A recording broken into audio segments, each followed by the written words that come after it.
ছোটখাটো সেট তৈরি করতে যাচ্ছেন তাহলে অবশ্যই ইনশাআল্লাহ বুঝতে পারবেন যে আপনাদের প্র্যাকটিক্যাল একবারে দেখাই। 5 ফিট মোটামুটি আপনার হলো 12 ফিটের মতন আছে। তো এক একটা গরুর জন্য আছে হলো।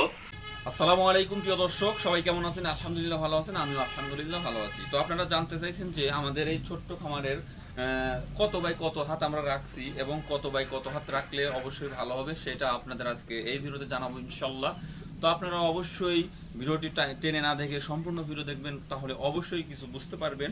আর যারা নতুন আপনারা খামার করতে চাচ্ছেন এবং ছোটোখাটো সেট তৈরি করতে চাচ্ছেন তাহলে অবশ্যই ইনশাল্লাহ বুঝতে পারবেন যে কত বাই কত রাখলে আপনার একটা আদর্শ খামার হবে। তো ইনশাল্লাহ সবাই পুরো ভিডিওটি অবশ্যই দেখবেন। তো চলুন বেশি কথা না বলে শুরু করা যাক। তো মূলত আমাদের এই লাঠিটা মাপা আছে ফিতা দিয়ে। তো এটা হলো 5 ফিট মোটামুটি, এবং কত বাই কত হাত আমরা রাখছি এবং একটা গরুর জন্য কত হাত দিলে এবং কত ফিট দিলে ভালো হয় এটা আপনাদের এই ভিডিওতে অবশ্যই জানাবো ইনশাল্লাহ। তো দেখি কতখানি আছে আমাদের গোয়ালে, আপনাদের প্র্যাকটিক্যাল একবারে দেখাই। 5 ফিট, 10 ফিট এবং এখানে আছে হলো 2 ফিট।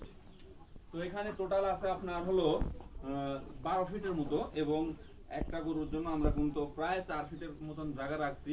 এবং আপনাদের পাতালি দেখাবো যে, তো আপনারা চারি বরাবর দেখলেন যে মোটামুটি আপনার হলো 12 ফিটের মতন আছে। তো এক একটা গরুর জন্য আছে হলো 4 ফিট করে। তো আমরা দেখবো গরুর সামনে থেকে এবং পিছন পর্যন্ত গরুর কত ফিট রাখলে আপনাদের ভালো হবে। এবং যারা পাকা গোয়াল করবেন তাদের অবশ্যই জানা উচিত যে একটা গোয়াল কিন্তু বারবার করা যায় না, কারণ অনেক টাকা খরচ হয় একটা ছোট খামার দিতে লাগলেও।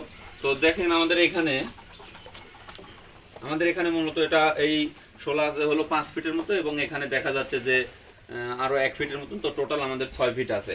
এভাবে টোটাল হলো এক একটা গরুর জন্য আপনারা রাখবেন হলো 4 ফিট করে, আর এইভাবে আপনারা রাখবেন হলো 9 ফিট, মোট 9 ফিট জায়গা। তো আমাদের এখানে জায়গা স্বল্পর কারণে আমরা আপনার হলো ছোট জায়গা করছি 6 ফিটের মতন। তো আপনাদের জায়গা যাদের বেশি আছে তারা আপনারা 9 ফিট কি 8 ফিট এরকম হলে ইনশাআল্লাহ হয়ে যাবে।